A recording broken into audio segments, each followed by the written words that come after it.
नमस्कार। आज हम बात कर रहे हैं सोना रघुवंशी हत्याकांड की। ये केस काफी उलझा हुआ है और हमारे पास कई रिपोर्ट्स और लेख हैं जो इसकी ताज़ा जानकारी दे रहे हैं। बिल्कुल। और आज हम कोशिश करेंगे कि इन सारे स्रोतों से जो भी तथ्य सामने आए हैं, जो भी अहम बातें पता चली हैं, उन्हें ठीक से समझें। एक पूरी तस्वीर बनाने की कोशिश करेंगे। हाँ, क्योंकि ये मामला शुरू से ही एक पहेली जैसा लग रहा है। एक कथित तौर पर सोची समझी हत्या जिसमें साजिश है, धोखा है और तो और तंत्र मंत्र जैसे दावे भी हैं। तो चलिए देखते हैं इन स्रोतों में क्या है। सबसे पहले बात करते हैं घटना के रिकंस्ट्रक्शन की।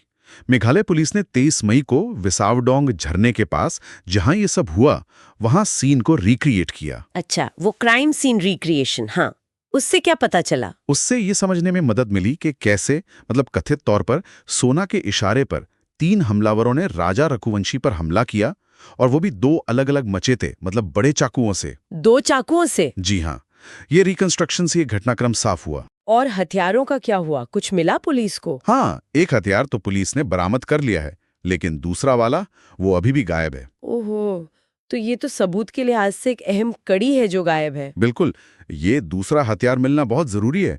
ये पूरी साजिश को समझने में, कड़ियों को जोड़ने में अहम हो सकता है।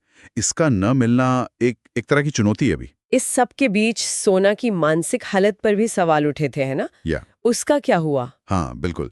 तो Meghalaya institute of mental health and neuro sciences, मतलब MIMHS, ने सोना का पूरा मानसिक परीक्षण किया। और नतीजा?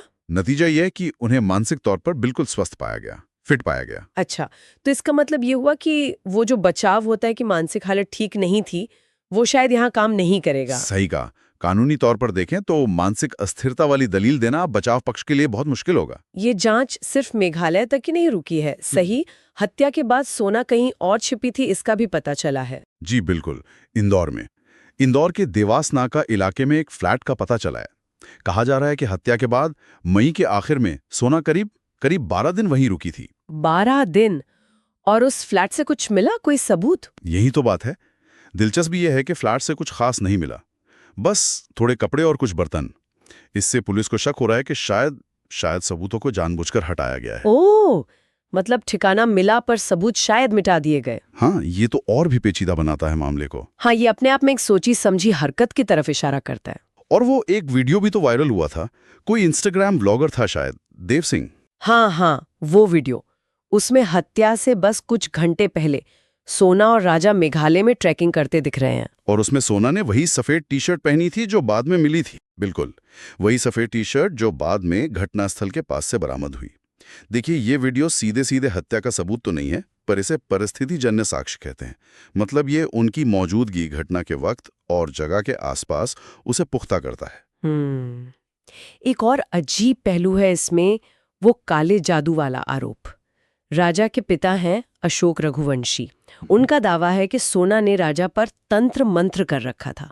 जी, पुलिस इस एंगल को भी देख रही है, इसे नजरअंदाज नहीं कर रही। हालांकि देखिए, ऐसे दावों को साबित करना या इनकी जांच करना बहुत मुश्किल होता है। हाँ, वो तो है। पर पुलिस ये जरूर देखती है कि क्या यह सिर्फ अंधविश्वास है या फिर इसका इस्तेमाल किसी तरह के मनोवैज्ञानिक दबाव या हेरफेर के लिए तो नहीं किया गया था।